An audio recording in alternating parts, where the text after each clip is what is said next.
আসসালামু আলাইকুম, সবাইকে স্বাগতম। আমি ডক্টর আতাল মুজিব রাশেদ। আজকে উপস্থিত আছেন আমাদের আরেকজন রোগী, যিনি দীর্ঘদিন ঘাড় ব্যথা এবং ঘাড় থেকে হাতে অবশ অবশ ভাব, রাইট স্যার, হ্যাঁ, এসব সমস্যায় ভুগছিলেন। স্যার, আপনার সমস্যাগুলো আমাদের দর্শকদের একটু বলবেন যে আপনার ঘাড় ব্যথায় কি কি সমস্যা হতো? আমার ঘাড়ে ডিসপ্লাক্স হয়েছিল, ঘাড় ব্যথায় আমার বুক শুকিয়ে গেছিল, পিছন সাইড শুকিয়ে গেছিল, হাত শুকিয়ে গেছিল।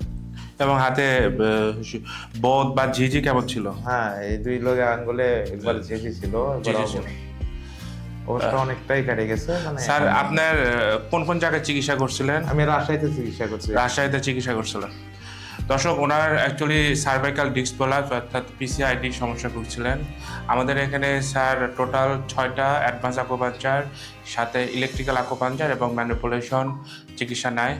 এবং স্যারকে আমরা বলছিলাম, স্যার আপনি প্রথম দিন চিকিৎসা নেন, ইনশাল্লাহ প্রথম দিন চিকিৎসা নেওয়ার 24 ঘন্টা পরে ইনশাল্লাহ আপনি আপনার ঘাড়ের ব্যথা এবং ঝিঝি অবশ অনেকটাই কমে আসবে। স্যার, আপনার 24 ঘন্টা পরে আপনি কেমন ছিলেন? 24 ঘন্টা পর অনেক আরাম পাইছি আমি। আরাম পাইছেন। তো দর্শক, আজকে আমরা আবার স্যারকে আমরা ইলেকট্রিক্যাল আকুপাঞ্চার করব। তো আসুন আমরা দেখি কিভাবে ইলেকট্রিক্যাল আকুপাঞ্চার করা হয়।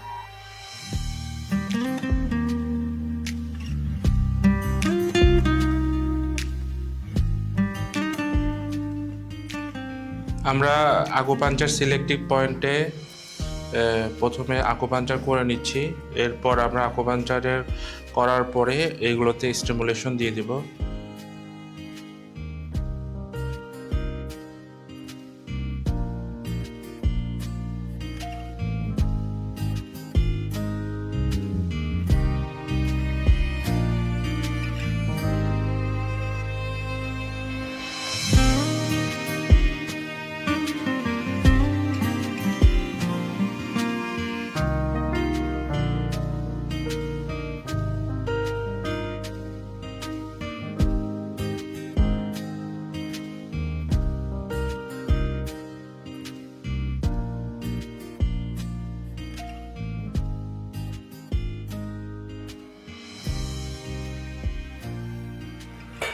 আমরা আকুপাঞ্চার করে ফেললাম। আকুপাঞ্চার এখন সম্মানিত স্যারকে আমরা ইলেকট্রিক্যাল আকুপাঞ্চার করব।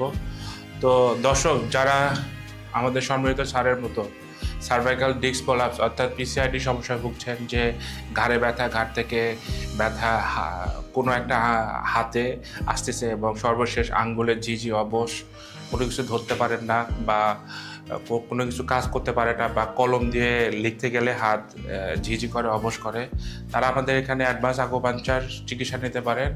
তো অ্যাডভান্স আকুপাঞ্চার পিসিআইডি অর্থাৎ সার্ভাইকাল ডিস্ক প্রলাপসের জন্য দারুণ মিরাকেলের মতো কাজ করে। তো সাধারণত এটা টোটাল 6 থেকে 10 দিন চিকিৎসা নিতে হয় এবং প্রথম দিন চিকিৎসা নেওয়ার 24 ঘন্টা পরেই ইনশাল্লাহ উন্নতি বোঝা সম্ভব। তো সবাইকে ধন্যবাদ, ভালো থাকবেন, আসসালামু আলাইকুম।